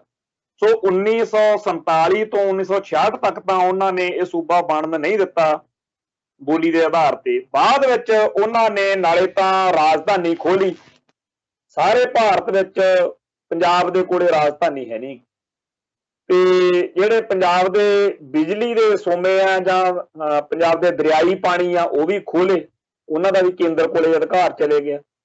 ਤੇ ਨਾਲ ਹੀ ਜਿਹੜਾ ਸੀਗਾ ਪੰਜਾਬ ਦੇ ਵਿੱਚੋਂ ਹਰਿਆਣਾ ਤੇ ਹਿਮਾਚਲ ਜਿਹੜੇ ਕੱਢੇ, ਉਹਨਾਂ ਨੂੰ ਇੰਨਾ ਜ਼ਿਆਦਾ ਲਾਡਲੇ ਪੁੱਤ ਬਣਾ ਲਿਆ ਤੇ ਪੰਜਾਬ ਨੂੰ ਮਤਰੇਆ ਪੁੱਤ ਬਣਾ ਲਿਆ ਕਿ ਕੇਂਦਰ ਸਰਕਾਰ ਨੇ ਪੰਜਾਬ ਨੂੰ ਬਰਬਾਦ ਕਰਨ ਦਾ ਜਿਹੜਾ ਤਹਈਆ ਸੀਗਾ ਉਹ ਪੂਰੇ ਜ਼ੋਰ ਸ਼ੋਰ ਨਾਲ ਲਾਗੂ ਕਰਤਾ। ਕਸਰ ਤਾਂ 1966 ਤੋਂ 1947 ਦੇ ਵਿਚਾਲੇ ਵੀ ਕੁਝ ਨਹੀਂ ਸੀ ਛੱਡੀ, ਪਰ 1947 ਤੋਂ ਬਾਅਦ ਪੰਜਾਬ ਦੇ ਲੋਕਾਂ ਨੂੰ ਟਾਰਗੇਟ ਕਰਕੇ ਕਿ ਇਹਨਾਂ ਨੂੰ ਘਸਿਆਰੇ ਬਣਾਉਣਾ, ਔਰ 1982-83 ਦੇ ਵਿੱਚ ਸੰਤ ਗਿਆਨੀ ਜਰਨੈਲ ਸਿੰਘ ਜੀ ਖਾਲਸਾ ਭਿੰਡਰਾਂ ਵਾਲੇ ਇਹ ਗੱਲ ਬੜੇ ਗੱਜ ਵੱਜ ਕੇ ਕਹਿੰਦੇ ਹੁੰਦੇ ਸੀ ਵੀ ਉਹ ਸਾਨੂੰ ਘਸਿਆਰਾ ਬਣਾ ਕੇ ਮਾਰਨਾ ਚਾਹੁੰਦੇ। ਤੇ ਜਦੋਂ 1982-83 ਦੇ ਵਿੱਚ ਧਰਮ ਯੁੱਧ ਮੋਰਚੇ ਦੌਰਾਨ ਲੀਡਰਸ਼ਿਪ ਜਾਂ ਸੰਤ ਭਿੰਡਰਾਂ ਵਾਲੇ ਇਹ ਗੱਲ ਕਹਿੰਦੇ ਹੁੰਦੇ ਸੀਗੇ ਵੀ ਭਾਈ ਪੰਜਾਬ ਦੇ ਪਾਣੀ ਲੁੱਟੇ ਜਾ ਰਹੇ ਆ, ਤਾਂ ਉਦੋਂ ਬਹੁਤੇ ਲੋਕ ਜਿਹੜੇ ਆ ਉਹ ਇਸ ਗੱਲ ਦੀ ਡੂੰਘਾਈ ਨੂੰ ਸਮਝ ਨਹੀਂ ਸੀ ਪਾ ਰਹੇ। ਅੱਜ ਬਹੁਤ ਲੋਕਾਂ ਨੂੰ ਸਮਝ ਲੱਗ ਰਹੀ ਆ, ਕਿਉਂਕਿ ਸਾਰੇ ਸੰਸਾਰ ਦੇ ਵਿੱਚ ਪਾਣੀ ਜਿਹੜੇ ਆ, ਪਾਣੀ ਤੇਲ ਵਾਂਗੂ ਹੀ ਪਾਣੀ ਦੀ ਕਦਰ ਜਿਹੜੀ ਆ ਹੁਣ ਉਹ ਵਧਣ ਲੱਗ ਪਈ ਆ। ਤੇ ਜਦੋਂ ਹੁਣ ਪੰਜਾਬ ਰੇਗਿਸਤਾਨ ਬਣਦਾ ਦਿਖ ਰਿਹਾ ਤਾਂ ਹੁਣ ਫਿਰ ਲੋਕ ਜਿਹੜੇ ਆ ਇਸ ਗੱਲ ਦੇ ਉੱਤੇ ਚਿੰਤਾ ਕਰਨ ਲੱਗੇ ਆ। ਜਦੋਂ ਧਰਮ ਯੁੱਧ ਮੋਰਚੇ ਦੌਰਾਨ ਸੰਤ ਭਿੰਡਰਾਂ ਵਾਲੇ ਜਾਂ ਸਿੱਖ ਲੀਡਰਸ਼ਿਪ ਇਹ ਗੱਲ ਕਹਿੰਦੀ ਸੀ, ਉਦੋਂ ਕਹਿੰਦੇ ਸੀਗੇ ਵੀ ਪਾਣੀ ਤਾਂ ਆਮ ਆ, ਇਹ ਕਾਹਤੋਂ ਸਿੱਖ ਐਵੇਂ ਪੰਜਾਬੀ ਲੋਕ ਜਿਹੜੇ ਆ ਕਿਉਂ ਕਲਪੀ ਜਾਂਦੇ ਆ। ਅੱਜ ਸ਼ਾਇਦ ਬਹੁਤੇ ਲੋਕਾਂ ਨੂੰ ਸਮਝ ਲੱਗ ਗਈ ਹੋਵੇ ਕਿ ਲੜਾਈ ਕਾਹਦੇ ਲਈ ਸੀ ਜਾਂ ਕੀ ਮਸਲਾ ਸੀ। ਖੈਰ, ਜਿਹੜੀ ਪੰਜਾਬੀ ਬੋਲੀ ਦੇ ਆਧਾਰ ਤੇ ਸੂਬਾ ਬਣਿਆ, ਉਹਦੇ ਵਿੱਚ ਜੇ ਪੰਜਾਬੀ ਬੋਲਬਾਲਾ ਹੋ ਜਾਂਦਾ ਬੋਲੀ ਦਾ ਤਾਂ ਵੀ ਕੋਈ ਆਪਾਂ ਸਮਝਦੇ ਕਿ ਖੱਟਿਆ ਕਮਾਇਆ, ਪਰ ਅਗਲਿਆਂ ਨੇ ਤਾਂ ਇੱਥੇ ਕਿੰਨੀਆਂ ਸਰਕਾਰਾਂ ਬਣੀਆਂ ਨੇ ਤੇ ਬਣੀਆਂ ਵੀ ਪੰਜਾਬ ਦੇ ਲੋਕਾਂ ਦੀਆਂ ਨੇ। ਜਿਹੜਾ ਮੁੱਖ ਮੰਤਰੀ ਹੁੰਦਾ ਉਹ ਪੰਜਾਬੀ ਬੋਲੀ ਬੋਲਣ ਵਾਲੇ ਟੱਬਰਾਂ 'ਚ ਜੰਮਿਆ ਹੁੰਦਾ। ਆ ਜਿਹੜੇ ਆਪਣੇ ਨੀਲੀ ਪੱਗ ਵਾਲੇ ਆ ਬਾਦਲ ਹੋਣੀ, ਇਹ ਤਾਂ ਕਹਿੰਦੇ ਅਸੀਂ ਸ਼੍ਰੋਮਣੀ ਅਕਾਲੀ ਦਲ ਆ, ਪਰ ਪੰਜਾਬ ਦੀ ਅਫਸਰਸ਼ਾਹੀ, ਪੰਜਾਬ ਦੀ ਲੀਡਰਸ਼ਿਪ, ਇਹਨਾਂ ਸਾਰਿਆਂ ਨੇ ਰਲ ਮਿਲ ਕੇ ਦਿੱਲੀ ਦਰਬਾਰ ਕੋਲੇ ਆਪਦੀ ਜ਼ਮੀਰ ਆ ਜਿਹੜੀ ਉਹ ਗਹਿਣੇ ਰੱਖੀ ਹੋਈ ਆ ਤੇ ਪੰਜਾਬ ਦੇ ਵਿੱਚ ਪੰਜਾਬੀ ਬੋਲੀ ਜਿਹੜੀ ਆ ਉਹਨੂੰ ਲਾਗੂ ਚੰਗੇ ਤਰੀਕੇ ਨਾਲ ਨਹੀਂ ਹੋਣ ਦਿੱਤਾ। ਅੱਜ ਵੀ ਸਾਰੇ ਦਫ਼ਤਰਾਂ 'ਚ ਜਾਂ ਬਹੁਤੇ ਥਾਵਾਂ ਦੇ ਉੱਤੇ ਅੰਗਰੇਜ਼ੀ ਦਾ ਜਾਂ ਹਿੰਦੀ ਦਾ ਬੋਲਬਾਲਾ, ਤੇ ਪੰਜਾਬ ਤੋਂ ਦੂਜੇ ਸੂਬਿਆਂ ਦੇ ਲੋਕ ਧੜਾ-ਧੜ ਭਰਤੀ ਕਰਕੇ ਹੁਣ ਤਾਂ ਕੰਮ ਹੋਰ ਵੀ ਜ਼ਿਆਦਾ ਖਰਾਬ ਕਰ ਦਿੱਤਾ ਹੋਇਆ। ਅੱਜ ਚੰਡੀਗੜ੍ਹ ਦੇ ਵਿੱਚ ਲੱਖਾ ਸਿਧਾਣਾ ਤੇ ਕੁਝ ਕਿਸਾਨ ਲੀਡਰਸ਼ਿਪ ਨੇ ਆ ਕੇ ਇੱਕ ਪ੍ਰੈਸ ਕਾਨਫਰੰਸ ਕੀਤੀ ਆ, ਜਿਹਦੇ ਵਿੱਚ ਇਹ ਮੁੱਦਾ ਉਭਾਰਿਆ ਗਿਆ ਵੀ ਜਿਹੜੇ ਪੰਜਾਬ ਦੇ ਵਿੱਚ ਰੁਜ਼ਗਾਰ ਦੇ ਸਾਧਨ ਨੇ, ਚਾਹੇ ਉਹ ਕੋਈ ਵੀ ਆ ਸਰਕਾਰੀ ਨੌਕਰੀ, ਉੱਥੇ ਦੂਜਿਆਂ ਸੂਬਿਆਂ ਦੇ ਲੋਕਾਂ ਨੂੰ ਲਾਇਆ ਜਾਂਦਾ, ਜਾਂ ਜਿਵੇਂ ਚੰਡੀਗੜ੍ਹ ਆ ਉੱਥੇ ਤਾਂ ਹੁਣ ਪੂਰਾ ਪੰਜਾਬ ਤੋਂ ਜਿਵੇਂ ਕੋਈ ਹੋਰ ਮੁਲਕ ਹੋਵੇ ਇਉਂ ਹਾਲਾਤ ਬਣਾਏ ਹੋਏ। ਚੰਡੀਗੜ੍ਹ ਨੂੰ ਪੰਜਾਬ ਦਾ ਖਿੱਤਾ, ਪੰਜਾਬ, ਹਾਲਾਂਕਿ ਉਹ ਸਾਰਾ ਸਾਡੇ ਪੰਜਾਬ ਦੇ ਪਿੰਡ ਉਜਾੜ ਕੇ ਸਾਡੀ ਰਾਜਧਾਨੀ ਉਹ ਬਣਾਈ ਗਈ ਆ, ਪਰ ਉੱਥੇ ਸਾਡਾ ਜਿਹੜਾ ਹਾਲ ਆ ਪੰਜਾਬੀ ਦਾ ਜਾਂ ਪੰਜਾਬ ਦੇ ਹਿੱਤਾਂ ਦਾ ਉਹ ਸਭ ਦੇ ਸਾਹਮਣੇ ਹੈ। ਇਹਦੇ ਲਈ ਪੰਜਾਬ ਦੀ ਲੀਡਰਸ਼ਿਪ, ਪੰਜਾਬ ਦੇ ਸਿਆਸੀ ਜਿਹੜੇ ਭਲਵਾਨ ਆ, ਉਹਨਾਂ ਤੋਂ ਵੱਧ ਦੋਸ਼ੀ ਨੇਗੇ ਜਿਹੜੇ ਸਾਡੇ ਪੰਜਾਬ ਦੇ ਧੀਆਂ ਪੁੱਤ ਬਿਊਰੋਕ੍ਰੇਸੀ ਵਿੱਚ ਜਾਂਦੇ ਆ। ਇੱਥੇ ਬੜੇ ਸਾਨੂੰ ਲੋਕ ਟੱਕਰਦੇ ਆ ਕਿ ਜੀ ਤੁਸੀਂ ਆਪਦੇ ਨਿਆਣਿਆਂ ਨੂੰ ਪੜ੍ਹਾਓ ਲਿਖਾਓ, ਬਹੁਤ ਜ਼ਿਆਦਾ ਵਧੀਆ ਕੰਮ ਆ, ਇਹਦੇ ਨਾਲ ਫਿਰ IPS IAS ਬਣ ਕੇ ਤੁਸੀਂ ਆਪਦੀ ਕਮਿਊਨਿਟੀ ਦੇ ਹਿੱਤਾਂ ਦੀ ਰਾਖੀ ਕਰ ਸਕੋਗੇ। ਇੱਕ ਪੁਲਿਸ ਅਫਸਰ ਸੀਗਾ ADGP, ਉਹਨੇ, ਮੇਰਾ ਇੱਕ ਮਿੱਤਰ ਸੀ ਕਰੀਬੀ, ਅਸੀਂ ਨਾਭੇ ਜੇਲ੍ਹ 'ਚ ਇਕੱਠੇ ਰਹੇ ਸੀਗੇ, ਤੇ ਅਸੀਂ ਜਦੋਂ ਨਾਭਿਓਂ ਜੇਲ੍ਹ 'ਚੋਂ ਆ ਕੇ ਬਾਅਦ ਵਿੱਚ ਪੰਥਕ ਸਫਾਂ ਦੇ ਵਿੱਚ ਸਰਗਰਮੀਆਂ ਸ਼ੁਰੂ ਕੀਤੀਆਂ ਤਾਂ ਮੇਰੇ ਸਾਥੀ ਨੂੰ ਆਪਦੇ ਆਫਿਸ ਵਿੱਚ ਕਿਸੇ ਕਾਰਨ ਬੁਲਾਇਆ ਤੇ ਉੱਥੇ ਉਹਨੇ ਕਿਹਾ ਕਿ ਤੁਸੀਂ ਹੁਣ ਪੰਜਾਬ ਦੇ ਵਿੱਚ ਵਿਚਰਦੇ ਹੋ, ਤੁਹਾਨੂੰ ਨਵੇਂ ਨੌਜਵਾਨ ਮਿਲਦੇ ਹੋਣਗੇ ਤੇ ਕਈ ਗੱਲਾਂ ਬਾਤਾਂ ਕਰਦੇ ਹੋਣਗੇ, ਤੇ ਮੇਰੀ ਇੱਕ ਤੁਹਾਨੂੰ ਗੁਜ਼ਾਰਿਸ਼ ਹੈ ਬਈ ਜਿਹੜੇ ਨੌਜਵਾਨ ਤੁਹਾਨੂੰ ਮਿਲਦੇ ਆ ਉਹਨਾਂ ਨੂੰ ਕਹੋ ਕਿ ਪੜ੍ਹਨ ਲਿਖਣ, ਮਸਾਂ ਪੰਜਾਬ 'ਚ ਸ਼ਾਂਤੀ ਹੋਈ ਆ, ਪੰਜਾਬ ਦੇ ਵਿੱਚ IPS IAS ਅਫਸਰ ਆ ਜਿਹੜੇ ਉਹ ਬਹੁਤੇ ਜ਼ਿਆਦਾ ਦੂਜੇ ਸੂਬਿਆਂ ਦੇ ਆ ਕੇ ਭਰਤੀ ਹੋ ਰਹੇ ਨੇ, ਤੇ ਜਿਹੜਾ ਸਾਡੇ ਵਾਲਾ ਪੂਰ ਸੀਗਾ, ਅਸੀਂ ਹੁਣ ਰਿਟਾਇਰ ਹੁੰਦੇ ਜਾ ਰਹੇ ਹਾਂ। ਤੇ ਤੁਸੀਂ ਦੇਖ ਲਓ ਇੱਥੇ ਜਾਂ ਤਾਂ ਗੈਰ ਸਿੱਖ ਨੇ ਤੇ ਜਾਂ ਗੈਰ ਪੰਜਾਬੀ, ਪੰਜਾਬ ਤੋਂ ਦੂਜੇ ਸੂਬਿਆਂ ਦੇ ਵੀ ਉਹ ਲੋਕ ਇੱਥੇ ਆ ਕੇ ਛਾ ਰਹੇ ਨੇ। ਤੇ ਤੁਸੀਂ ਜਿਹੜੇ ਆਪਣੇ ਕੌਮ ਦੇ ਨੌਜਵਾਨ ਨੇ, ਇਹਨਾਂ ਨੂੰ ਇਸ ਤਰੀਕੇ ਨਾਲ ਗਾਈਡ ਕਰੋ। ਉਹ ਨੌਜਵਾਨ ਜਿਹੜੇ ਪੰਜਾਬ ਦੇ ਵਿੱਚੋਂ ਬਾਹਰ ਜਾ ਰਹੇ ਨੇ, ਜਿਹੜੇ ਇੰਨੇ ਕਾਬਲ ਨੇ ਕਿ ਆਈਲੈਟਸ ਦੇ ਕੋਰਸ ਜਿਹੜੇ ਟੈਸਟ ਨੇ ਉਹ ਕਲੀਅਰ ਕਰ ਲੈਂਦੇ ਆ, ਜਾਂ ਵਿਦੇਸ਼ਾਂ 'ਚ ਪੜ੍ਹਨ ਜਾਂਦੇ ਆ, ਉਹ ਸਾਰੀ ਗੱਲ ਦੇ ਹਿਸਾਬ ਨਾਲ ਜਦੋਂ ਮੇਰੇ ਦੋਸਤ ਨੇ ਮੇਰੇ ਨਾਲ ਗੱਲ ਕੀਤੀ, ਮੈਂ ਉਹਨੂੰ ਇਹ ਆਖਿਆ ਵੀ ਅਸਲ ਵਿੱਚ ਇਹ ਮੈਨੂੰ ਤੂੰ ਦੱਸ ਵੀ ਜਿਹੜਾ ਇਹ ਅਫਸਰ ਆ ਜਾਂ ਇਹੋ ਜਿਹੇ ਹੋਰ ਅਫਸਰ ਸੀ, ਉਹਨਾਂ ਨੇ ਪੰਜਾਬ ਦੇ ਹਿੱਤਾਂ ਨਾਲ IAS ਨੇ ਜਾਂ IPS ਨੇ ਕਿੰਨਾ ਕੁ ਵਫਾ ਕੀਤੀ ਆ। ਜਿਹੜਾ ਪੰਜਾਬ ਦਾ ਘਾਣ ਹੋਇਆ ਉਹ ਸਿਆਸੀ ਲੀਡਰਾਂ ਅਤੇ ਇਹਨਾਂ ਲੋਕਾਂ ਨੇ ਦਿੱਲੀ ਨਾਲ ਰਲ ਕੇ ਕੀਤਾ। ਇਹਨੇ ਤੇ ਕੋਈ ਇਹੋ ਜਿਹਾ ਨਹੀਂ ਨਿਤਰਿਆ ਜਿਹੜਾ ਠੋਕ ਵਜਾ ਕੇ ਗਰਜ ਵੱਜ ਕੇ ਇਹ ਗੱਲ ਕਹਿ ਸਕਦਾ ਕਿ ਭਾਈ ਪੰਜਾਬ ਦੇ ਹੱਕਾਂ ਜਾਂ ਪੰਜਾਬ ਦੇ ਹਿੱਤਾਂ ਲਈ ਆਹ ਚੀਜ਼ ਏਦਾਂ ਹੋਣੀ ਚਾਹੀਦੀ ਸੀ, ਤੁਸੀਂ ਗਲਤ ਕਰ ਰਹੇ। ਪੰਜਾਬ ਦੇ ਪਾਣੀ ਲੁੱਟੇ ਜਾਣ, ਪੰਜਾਬ ਦੀ ਬੋਲੀ, ਪੰਜਾਬ ਦਾ ਸੱਭਿਆਚਾਰ ਰੁਲ ਜਾਵੇ, ਪੰਜਾਬ ਦੇ ਲੋਕਾਂ ਤੋਂ ਰੁਜ਼ਗਾਰ ਦੇ ਸਾਧਨ ਖੋਹ ਲੈ ਜਾਣ, ਪੰਜਾਬ ਦੇ ਵਿੱਚ ਦੂਜੇ ਸੂਬਿਆਂ ਦੇ ਲੋਕਾਂ ਨੂੰ ਲਿਆ ਕੇ ਵਸਾਇਆ ਜਾ ਰਿਹਾ ਹੋਵੇ, ਪੰਜਾਬ ਦੇ ਲੋਕਾਂ ਨੂੰ ਜਿਹੜਾ ਇਹ ਕਹਿੰਦੇ, ਚਲੋ ਇਹਨਾਂ ਦੇ ਨਜ਼ਰੀਏ ਨਾਲ ਹੀ ਆਪਾਂ ਦੇਖ ਲੈਂਦੇ ਹਾਂ ਜੀ, ਪੰਜਾਬ ਦੇ ਵਿੱਚ ਕਹਿੰਦੇ ਜੀ ਫਿਰ ਪਾਕਿਸਤਾਨ ਨੌਜਵਾਨਾਂ ਨੂੰ ਭੜਕਾ ਦਿੰਦਾ ਤੇ ਇੱਥੋਂ ਵੀ ਕੁਝ ਲੋਕ ਲੱਗ ਜਾਂਦੇ ਆ ਤੇ ਫਿਰ ਜੀ ਇਹ ਖਾੜਕੂਵਾਦ ਆ ਜਾਂਦਾ। ਭਾਈ ਜੇ ਤੁਸੀਂ ਨਹੀਂ ਚਾਹੁੰਦੇ ਫਿਰ ਪੰਜਾਬ ਦੇ ਲੋਕਾਂ ਨੂੰ ਕੰਮ ਦੇ ਮੌਕੇ ਜਿਹੜੇ ਆ ਉਹ ਦੇਣ ਦੀ ਥਾਂ, ਤੁਸੀਂ ਆ ਸਾਡੇ ਸ਼੍ਰੋਮਣੀ ਅਕਾਲੀ ਦਲ ਦੇ ਸਰਦਾਰ ਸੁਖਬੀਰ ਸਿੰਘ ਬਾਦਲ ਵੀ ਪਿਛਲੇ ਦਿਨ ਹੀ ਕਹਿ ਰਹੇ ਸੀਗੇ ਵੀ ਅਸੀਂ ਇੰਨੇ ਲੱਖ ਰੁਪਈਆ ਦੇਵਾਂਗੇ ਤਾਂ ਕਿ ਬਾਹਰਲੇ ਮੁਲਕਾਂ 'ਚ ਸਾਡੇ ਬੱਚੇ ਪੜ੍ਹਨ ਜਾ ਸਕਣ ਆਈਲੈਟਸ ਕਰਕੇ। ਜਿਹੜਾ ਆਈਲੈਟਸ ਕਰਕੇ ਬਾਹਰ ਜਾਂਦਾ ਅੱਜ, ਉਹ ਕੋਈ ਉੱਥੇ ਜਿਹੜਾ ਪੜ੍ਹਨ ਨਹੀਂ ਜਾਂਦਾ, ਅਸਲ ਵਿੱਚ ਉੱਥੇ ਪੱਕੇ ਤੌਰ ਤੇ ਰਹਿਣ ਲਈ ਜਾਂਦਾ ਵਾ, ਕਿਉਂਕਿ ਭਾਰਤ ਵਿੱਚ, ਪੰਜਾਬ ਵਿੱਚ ਰਹਿਣਾ ਹੁਣ ਕੋਈ ਵਧੀਆ ਗੱਲ ਨਹੀਂ ਹੈ। ਇੱਥੇ ਦਾ ਮਾਹੌਲ, ਇੱਥੋਂ ਦੇ ਹਾਲਾਤ ਇਹ ਨੇ ਕਿ ਇੱਥੋਂ ਨਿਕਲ ਚੱਲੋ। ਸੋ ਅਸਲ ਵਿੱਚ ਤਾਂ ਜਿਹੜੇ ਆਈਲੈਟਸ ਕਲੀਅਰ ਕਰਨ ਵਾਲੇ ਹੁੰਦੇ ਆ ਲੋਕ, ਵਾਕਿਆ ਹੀ ਉਹਨਾਂ ਦਾ ਦਿਮਾਗ ਹੁੰਦਾ, ਵਾਕਿਆ ਹੀ ਉਹਨਾਂ ਦੀ ਜਿਹੜੀ ਮਾਈਂਡ ਆ ਜਾਂ ਉਹਨਾਂ ਕੋਲੇ ਬੌਧਿਕ ਸ਼ਕਤੀ, ਸਮਰੱਥਾ ਹੁੰਦੀ ਹੈ। ਜੇ ਲੋਕ ਪੈਸੇ ਕਰਕੇ ਇੱਥੇ ਮਤਲਬ ਨਾ ਜਾ ਸਕਣ ਤੇ ਇੱਥੇ ਹੋ ਸਕਦਾ ਕੋਈ ਟੈਸਟ ਪੇਪਰ ਕਰਕੇ ਇੱਥੇ ਉਹ ਕੋਈ ਨੌਕਰੀ ਕਰਨ ਜਾਂ ਇੱਥੇ ਕੰਮ ਕਰਨ, ਪਰ ਸੁਖਬੀਰ ਸਿੰਘ ਬਾਦਲ ਹੋਣਾ ਦੀ ਏਜੰਡੇ ਨਾਲ ਤਾਂ ਫਿਰ ਉਹ ਲੋਕ ਵੀ ਬਾਹਰ ਚਲੇ ਜਾਣਗੇ। ਇੱਥੇ ਸਿਰਫ ਕਾਟੂ ਮਾਲ ਰਹਿ ਜਾਊਗਾ ਜਿਹੜਾ ਆਈਲੈਟਸ ਕਲੀਅਰ ਨਹੀਂ ਕਰ ਸਕਦਾ, ਜਿਹਦੇ ਕੋਲੇ ਸਾਧਨ ਨਹੀਂ, ਜਿਹਦੇ ਕੋਲੇ ਇੰਨੀ ਜੁਰਤ ਸਮਰੱਥਾ ਨਹੀਂ ਹੈਗੀ। ਤੇ ਇੱਥੇ ਉਸ ਕਾਟੂ ਮਾਲ ਦੀ ਹੀ ਲੋੜ ਆ ਇਹਨਾਂ ਨੂੰ, ਜਿਹੜੇ ਬੋਲਣ ਨਾ ਕਿ ਯੂਪੀ, ਬਿਹਾਰ ਤੇ ਦੂਜੇ ਸੂਬਿਆਂ ਦੇ ਲੋਕ ਲਿਆ ਕੇ ਕਿਉਂ ਵਸਾਉਂਦੇ ਹੋ, ਕਿਉਂ ਜੀ ਇੱਥੇ ਤੁਸੀਂ ਜਿਹੜੇ ਆ ਸਾਡੇ ਮੁੰਡਿਆਂ ਨੂੰ ਕੰਮ ਕਿਉਂ ਨਹੀਂ ਮਿਲਦਾ। ਇਹ ਸਾਰੇ ਮਾਹੌਲ ਸਿਰਜਣ ਦੇ ਲਈ ਲੱਗੇ ਹੋਏ ਨੇ ਕਿ ਪੰਜਾਬ 'ਚ ਉਹਨਾਂ ਲੋਕਾਂ ਨੂੰ ਕੋਈ ਅੜਚਣ ਨਾ ਆਵੇ, ਜਿਨ੍ਹਾਂ ਦੀ ਬੌਧਿਕ ਸਮਰੱਥਾ ਉਹ ਵੀ ਸਾਰੇ ਤੋੜ ਦੇਣੇ। ਸੋ ਪੰਜਾਬ ਦੇ ਹੱਕਾਂ ਲਈ ਜਾਂ ਪੰਜਾਬ ਦੇ ਹਿੱਤਾਂ ਲਈ ਨਾ ਤਾਂ ਸਿਆਸੀ ਭਲਵਾਨਾਂ ਤੋਂ ਕੋਈ ਆਸ ਆ, ਤੇ ਜਿਹੜੇ ਆ ਬਿਊਰੋਕਰੇਟਸ ਨੇ, KPS ਗਿੱਲ ਵਰਗੇ ਹੀ ਪੈਦਾ ਹੋਣੇ ਆ। ਜਿਹੜੀ ਆ ਵਿਦਿਆ ਨੀਤੀ ਆ ਜਾਂ ਜਿਹੜਾ IPS IAS ਜਿਹੜਾ ਸਾਰਾ ਸਿਸਟਮ ਹੁੰਦਾ, ਇਹ ਅਸਲ ਵਿੱਚ ਇੰਡੀਅਨ ਸਟੇਟ ਦੇ ਜਾਂ ਆਪ ਕਹਿ ਦਈਏ ਕਿ ਬ੍ਰਾਹਮਣਵਾਦੀ ਹਕੂਮਤ ਦੇ ਇਹੋ ਜਿਹੇ ਸਟੱਡ ਹੁੰਦੇ ਆ, ਹੱਥ ਟੋਕੇ ਹੁੰਦੇ ਆ, ਜਿਨ੍ਹਾਂ ਦਾ ਕੰਮ ਆ ਕਿ ਪੰਥ ਅਤੇ ਪੰਜਾਬ ਦੇ ਹੱਕਾਂ ਲਈ ਗੱਲ ਕਰਨ ਵਾਲਿਆਂ ਦਾ ਘਾਣ ਕਰਨਾ। ਜਿੰਨੇ CID 'ਚ ਨੇ ਉਹ ਵੀ ਪੜ੍ਹੇ ਲਿਖੇ ਸਾਡੇ ਸਿੱਖ ਹੀ ਨੇ, ਜਿੰਨੇ ਸਾਡੇ ਛਿੱਤਰ ਫੇਰਦੇ ਥਾਣਿਆਂ 'ਚ ਉਹ ਵੀ ਸਿੱਖਾਂ ਦੇ ਮੁੰਡੇ ਹੀ ਨੇ, ਜਿਹੜੇ ਸਾਡੇ ਤੇ ਝੂਠੇ ਮੁਕੱਦਮੇ ਬਣਾਉਂਦੇ ਆ ਉਹ ਵੀ ਸਿੱਖ ਹੀ ਨੇ, ਜਿਹੜੇ ਸਾਡੇ ਝੂਠੇ ਮੁਕਾਬਲੇ ਬਣਾਉਂਦੇ ਆ ਉਹ ਵੀ ਸਿੱਖ ਹੀ ਨੇ। KPS ਗਿੱਲ ਹੋਵੇ, ਚਾਹੇ ਅਜੀਤ ਸਿੰਘ ਸੰਧੂ ਹੋਵੇ, ਜਾਂ ਹੋਰ ਬੜਿਆਂ ਦੀ ਲਿਸਟ ਗਣਾਈ ਜਾ ਸਕਦੀ ਆ, ਬੇਅੰਤ ਸਿੰਘ ਵੀ ਸਿੱਖ ਹੀ ਸੀ। ਇਹ ਸਾਰੇ ਦੇ ਸਾਰੇ ਲੋਕ ਜਿਹੜੇ ਨੇ ਇਹ ਆਪਦੀ એનર્ਜੀ ਨੂੰ, ਆਪਦੀ ਸਮਰੱਥਾ ਨੂੰ, ਆਪਦੀ ਜਿਹੜੀ ਉਹਨਾਂ ਦੀ ਯੋਗਤਾ ਆ ਉਹ ਸਾਰੀ ਨੂੰ ਇੰਡੀਆ ਲਈ ਵਰਤਦੇ ਆ, ਸਿੱਖੀ ਅਤੇ ਸਿੱਖਾਂ ਦੇ ਖਿਲਾਫ ਵਰਤਦੇ। ਸੋ ਜਿਹੜੀਆਂ ਮੈਂ ਸ਼ੁਰੂ 'ਚ ਗੱਲ ਕੀਤੀ ਕਿ ਦੋ ਧਿਰਾਂ ਨੇ, ਇੱਕ ਸਿੱਖੀ ਅਤੇ ਸਿੱਖ, ਇੱਕ ਇਹਦੀ ਦੁਸ਼ਮਣ।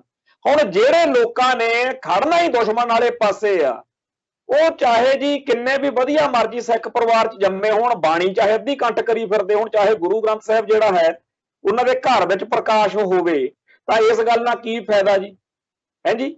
ਹੁਣ ਗੁਰੂ ਸਾਹਿਬਾਨ ਦੇ ਇਤਿਹਾਸ ਤੇ ਜੇ ਆਪਾਂ ਜਾਈਏ ਤਾਂ ਆਪਾਂ ਨੂੰ ਸਭ ਨੂੰ ਪਤਾ ਕਿ ਧੀਰ ਮਲੀਏ ਕੌਣ ਸੀ ਜਾਂ ਰਾਮ ਰਈਆ ਨੇ ਕੀ ਕੀਤਾ ਸੀ। ਜੇਕਰ ਗੁਰੂ ਘਰ ਦੇ ਵਿੱਚ ਪੈਦਾ ਹੋ ਕੇ, ਗੁਰੂ ਸਾਹਿਬਾਨ ਦੇ ਪਰਿਵਾਰ 'ਚ ਪੈਦਾ ਹੋ ਕੇ ਲੋਕਾਂ ਨੇ ਗੜਬੜ ਕੀਤੀ ਤਾਂ ਪੰਥ ਨੇ, ਗੁਰੂ ਨੇ ਉਹਨਾਂ ਨਾਲ ਜੋ ਕੀਤਾ ਉਹ ਸਾਡੇ ਲਈ ਲੀਹ ਪਾਈ ਹੋਈ ਹੈ। ਸੋ ਜਿਹੜਾ ਸਿੱਖੀ ਅਤੇ ਸਿੱਖਾਂ ਦੇ ਦੂਜੇ ਪਾਸੇ ਖੜਾ, ਦੁਸ਼ਮਣੀ ਵਾਲੇ ਪਾਸੇ ਖੜਾ, ਉਹ ਤੋਂ ਆਪਾਂ ਨੂੰ ਕੋਈ ਆਸ ਕਰਨੀ, ਇਹ ਤਾਂ ਆਪਦੇ ਆਪ ਨੂੰ ਧੋਖਾ ਦੇਣ ਵਾਲੀ ਗੱਲ ਹੈ। ਪਹਿਲਾਂ ਤਾਂ ਸਾਨੂੰ ਹਿੰਦੂ ਸਿੱਖ ਏਕਤਾ ਮਾਰਦੀ ਆ, ਔਰ ਹਿੰਦੂ ਸਿੱਖ ਏਕਤਾ ਵਾਲੀ ਗੱਲ ਦੇ ਉੱਤੇ ਜੇ ਮੈਂ ਗੱਲ ਕਰਾਂ, ਇਹਨਾਂ ਦਿਨਾਂ 'ਚ ਸਾਨੂੰ ਬਹੁਤੇ ਲੋਕਾਂ ਨੂੰ ਦੀਵਾਲੀ ਦਾ ਬੁਖਾਰ ਚੜਿਆ ਹੋਇਆ। ਜਿਹੜੀ ਦੀਵਾਲੀ ਆ ਇਹ ਹਿੰਦੂ ਮਤ ਦਾ ਤਿਉਹਾਰ ਆ, ਜਦੋਂ ਉਹ ਕਹਿੰਦੇ ਆ ਕਿ ਭਗਵਾਨ ਸ਼੍ਰੀ ਰਾਮ ਚੰਦਰ ਜਿਹੜੇ ਆ ਉਹ ਅਯੋਧਿਆ ਪਹੁੰਚੇ ਸੀ, ਰਾਜੇ ਰਾਵਣ ਨਾਲ ਜੰਗ ਜਿੱਤ ਕੇ ਤੇ ਸੀਤਾ ਨੂੰ ਲੈ ਕੇ ਵਾਪਸ ਆਏ, ਤੇ ਉੱਥੇ ਉਹਨਾਂ ਨੇ ਘਿਓ ਦੇ ਦੀਵੇ ਲੋਕਾਂ ਨੇ ਕਹਿੰਦੇ ਬਾਲੇ। ਚੰਗੀ ਗੱਲ ਆ ਜੀ। ਹੁਣ ਜਿਹੜਾ ਇਹ ਕੰਮ ਆ, ਪਹਿਲਾਂ ਤਾਂ ਇਹ ਆ ਕਿ ਜਦੋਂ ਰਮਾਇਣ ਬਾਰੇ ਇਹ ਫੈਸਲਾ ਜਵਾਹਰ ਲਾਲ ਨਹਿਰੂ ਪੰਡਤ ਜੀ ਕਰ ਗਏ ਹੈ ਕਿ ਜਿਹੜੀ ਰਮਾਇਣ ਆ ਉਹ ਦੱਖਣੀ ਭਾਰਤ ਵੱਲ ਆਰੀਅਨ ਨਸਲ ਦੇ ਵਧਣ ਦੀ ਕਹਾਣੀ ਆ, ਜਾਣੀ ਕਿ ਜਿਹੜੀ ਬ੍ਰਾਹਮਣਵਾਦ ਜਾਂ ਹਿੰਦੂ ਮਤ ਜੀ ਤੋਂ ਸਿੱਖੀ ਇਸ ਵੇਲੇ ਸਭ ਤੋਂ ਵੱਡੇ ਖਤਰੇ 'ਚ ਆਈ ਹੋਈ ਆ, ਉਹਦਾ ਵਾਧਾ ਹੋਇਆ ਸੀ। ਉਹਦਾ ਸਾਨੂੰ ਕੀ ਲਾਭ ਜੀ, ਚਾਹੇ ਉਹ ਜੋ ਮਰਜ਼ੀ ਆ। ਰਾਵਣ ਇੱਕ ਭਾਰਤੀ ਰਾਜਾ ਸੀ, ਉਹਨੂੰ ਇੱਕ ਆਰੀਅਨ ਨਸਲ ਦੇ ਰਾਮਚੰਦਰ ਰਾਜੇ ਨੇ ਹਰਾਤਾ। ਉਹ ਹਾਰਿਆ ਵੀ ਘਰ ਦਾ ਭੇਤੀ, ਲੰਕਾ ਢਾਹੇ ਵਾਲੀ ਗੱਲ ਸਾਰਿਆਂ ਨੂੰ ਆਪਾਂ ਨੂੰ ਪਤਾ ਹੈਗਾ। ਜਿਹੜੀ ਸਰੂਪਨਖਾ ਸੀ ਉਹ ਭੈਣ ਤਾਂ ਉਸੇ ਰਾਵਣ ਦੀ ਵੀ ਸੀ ਤੇ ਉਸੇ ਵਿਭੀਸ਼ਣ ਦੀ ਵੀ ਸੀ, ਤੇ ਵਿਭੀਸ਼ਣ ਜਿਹੜਾ ਸੀਗਾ ਉਹ ਚੰਗਾ ਹੁਣ ਲੋਕਾਂ ਨੂੰ ਲੱਗਦਾ ਕਿਉਂਕਿ ਉਹਨੇ ਰਾਮਚੰਦਰ ਦੇ ਨਾਲ ਜਿਹੜੀ ਨਿਭਾਤੀ, ਤੇ ਰਾਵਣ ਆਪਦੇ ਹੱਕ ਲਈ ਲੜ ਪਿਆ, ਆਪਦੀ ਭੈਣ ਲਈ ਜਾਂ ਆਪਦੇ ਰਾਜ ਲਈ ਲੜ ਪਿਆ, ਉਹ ਮਾੜਾ ਹੋ ਗਿਆ। ਪਤਾ ਨਹੀਂ ਕੀ ਇਹ ਫਾਰਮੂਲਾ, ਕਿਹੋ ਜਿਹਾ ਫਾਰਮੂਲਾ। ਆਪਦੇ ਰਾਜ ਲਈ, ਆਪਦੇ ਲੋਕਾਂ ਲਈ, ਆਪਦੀ ਭੈਣ ਦੀ ਇੱਜ਼ਤ ਲਈ ਜਾਂ ਕਿਸੇ ਵੀ ਕਾਰਨ ਲਈ ਜਿਹੜਾ ਬੰਦਾ ਲੜਿਆ, ਉਹਦਾ ਮੈਨੂੰ ਤਾਂ ਠੀਕ ਲੱਗਦਾ ਰਾਵਣ ਹਰ ਥਾਂ ਦੇ ਉੱਤੇ। ਚਲੋ ਖੈਰ, ਹੁਣ ਆਜੋ ਦੂਜੇ ਪਾਸੇ। ਸਾਡੇ ਬੰਦੇ ਕਹਿੰਦੇ ਜੀ ਆਪਾਂ ਤਾਂ ਮਨਾਉਂਦੇ ਆ ਉਸ ਦਿਨ ਕਿਉਂਕਿ 6ਵੇਂ ਪਾਤਸ਼ਾਹ ਜਿਹੜੇ ਆ ਉਸ ਦਿਨ ਉਹ ਫਿਰ ਗਵਾਲੀਅਰ ਦੇ ਕਿਲੇ ਵਿੱਚੋਂ ਰਿਹਾ ਹੋਏ ਸੀ, ਜਾਂ ਕਹਿੰਦੇ ਆ ਵੀ ਰਿਹਾ ਹੋ ਕੇ ਅੰਮ੍ਰਿਤਸਰ ਆਏ ਸੀ। ਚਲੋ ਇਹ ਗੱਲ 6ਵੇਂ ਪਾਤਸ਼ਾਹ ਨਾਲ ਜੋੜ ਦਿੱਤੀ ਗਈ। ਚੰਗੀ ਗੱਲ ਆ ਭਾਈ, 6ਵੇਂ ਪਾਤਸ਼ਾਹ ਦੀ ਆਪਾਂ ਨੂੰ ਖੁਸ਼ੀ ਮਨਾਉਣੀ ਚਾਹੀਦੀ ਹੈ। ਪਰ ਇਹਦੇ ਵਿੱਚ ਵੀ ਦੋ ਨੁਕਤੇ ਆ। ਇੱਕ ਤਾਂ ਹੈਗਾ ਕਿ ਜੇਕਰ ਇੰਨੀ ਹੀ ਖੁਸ਼ੀ ਆ ਫਿਰ ਆਪਾਂ ਨੂੰ ਉਹ ਤਰੀਕ ਵੀ ਲੱਭ ਲੈਣੀ ਚਾਹੀਦੀ ਆ ਜਿੱਦਣ ਜਿਹੜਾ ਬਾਬਰ ਦੇ ਬੰਦੀਖਾਨੇ ਵਿੱਚੋਂ ਬੇਅੰਤ ਲੋਕਾਂ ਨੂੰ ਗੁਰੂ ਨਾਨਕ ਪਾਤਸ਼ਾਹ ਨੇ ਰਿਹਾਈ ਦਵਾਈ ਸੀ, ਮੁਕਤੀ ਦਵਾਈ ਸੀ।